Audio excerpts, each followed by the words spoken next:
තිරුමාන යේසුස් වහන්සේගේ නාමෙන් ඔබට සුබ දවසක්. හිතෝපදේශයේ 9 වෙනි පරිච්ඡේදයේ 10 වෙනි පදය.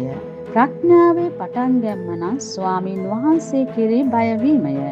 සුද්ධ තනන් වහන්සේ දැන ගැනීම නුවණ වේ. ප්‍රඥාවේ පටන් ගැන්ම මුල හටගන්න යන්නේ මේ දෙවියන් වහන්සේ කෙරෙහි බය ඇති වුණාන් පස්සේ.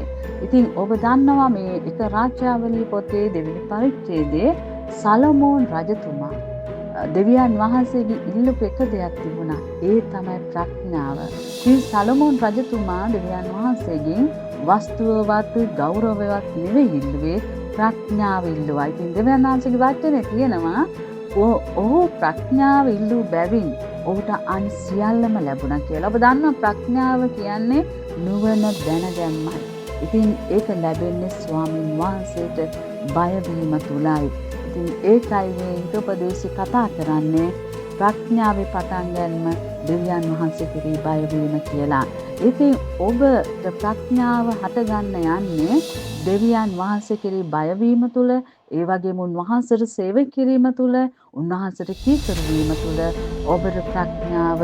ඉතින් ඔබ උන්වහන්සේගේ ප්‍රඥාව ඉල්ලනකොට, ඔබ උන්වහන්සේගේ ප්‍රඥාව සොයනකොට ස්වාමින් වහන්සේ මේ ප්‍රඥාව සමග ඔබට හැම දෙම දෙන්න යනවා. ඉතින් ඔබට ප්‍රඥාව නැති වුණොත් මොනවද වෙන්නේ?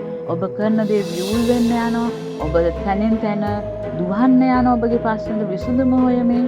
ඉතින් ඔබ බොහෝ ප්‍රශ්න වලට මැදි වෙලා ඔබ දුක් වෙන්න යනවා. ඔබට ප්‍රඥාව නැති වුණොත්. ඉතින් කිසිවෙකුට වරද නොතබන්නා වූ දැනන් වහන්සේගෙන් ඔබට ප්‍රඥාව ඉල්ලන්න කියලා ස්වාමින් වහන්සේ කියනවා. ඉතින් ඔබ උන්වහන්සේගේ ප්‍රඥාව අරගෙන මේ වැඩ අධික මේ මාස 2 තුල ඔබ උන්වහන්සේ තුල යැපෙමින් උන්වහන්සේගේ ප්‍රඥාව තුල දේව බය ඇතුව සියල්ල කරන්න.